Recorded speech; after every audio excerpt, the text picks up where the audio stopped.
How should we define work, and why is it important that we're able to do so? So, when philosophers want a definition, they want something slightly different than we usually do, right? So, philosophers don't go to the dictionary and just look at how words or concepts are commonly used. Instead, philosophers are looking for a description of a thing that captures something deep and true and essential about that thing. So let me give you an example. If a philosopher wanted to define a human being, they could certainly just defer to a biological description of the kind of organism we are. Or we could just pick out features that we think are unique to humans that no other things have.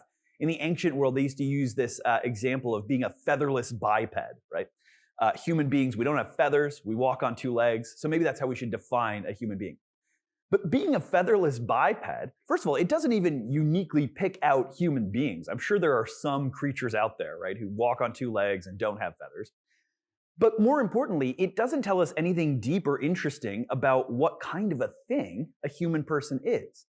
What could tell us something like that? Well, Alasdair MacIntyre defines humans as dependent, rational animals. Right? Here he's following Aristotle and Aquinas, and he thinks rationality is a defining characteristic of the human person.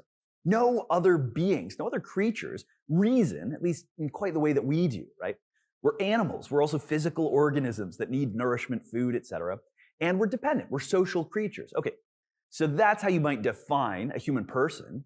And obviously, once you've done that, you can start asking questions like what makes a person a good person? Or what makes a human life a good life, right? The same is true for work.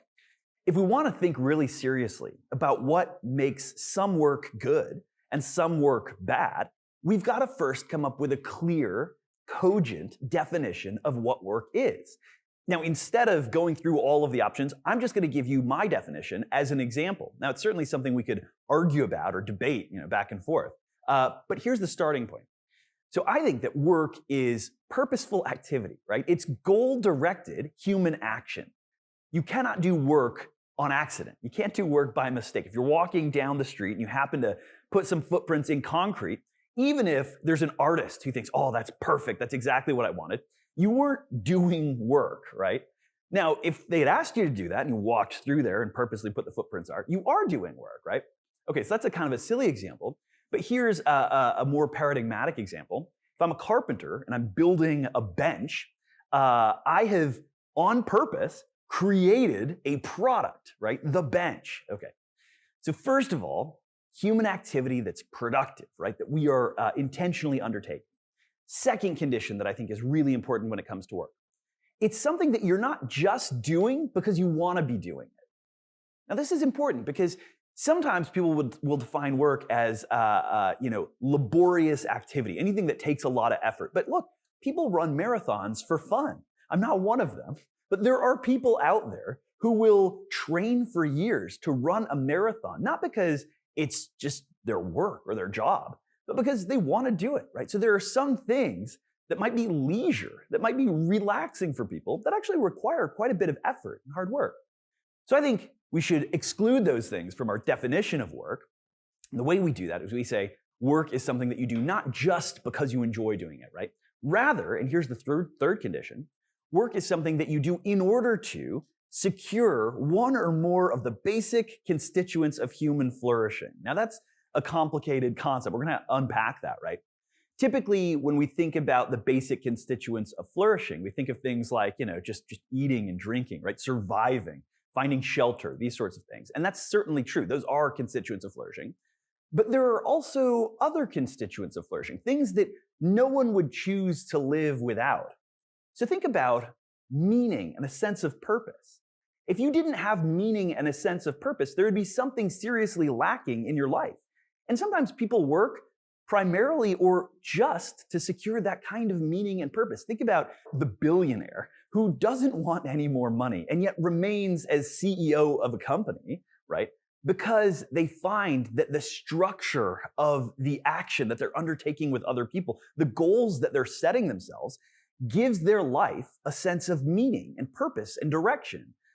So meaning can be a basic constituent of flourishing in a way that's similar to, but maybe a little bit distinct from, the way that just surviving or finding shelter is a constituent of flourishing. Okay, and that's it. Those are the three parts, right? So that's my definition of work. So think about what counts as work on this model. Doing the laundry, that counts as work, right? It's purposeful activity. You're undertaking it not just because you enjoy it, and it secures one or more of the basic constituents of flourishing. Great. Raking the leaves at my house, that counts as work. Raising my kids, work. Also, getting paid to philosophize or to teach in a classroom, that counts as work, right? So does digging in a coal mine. Any number of things that we can think of, right, should count as work under my definition. So why is this important? Well, again, if you don't have a definition, if you don't clearly have the concept in mind, you're liable to get confused when you start to think about bigger questions related to work. Let's take two examples. If you want to think about theoretically, what makes work good?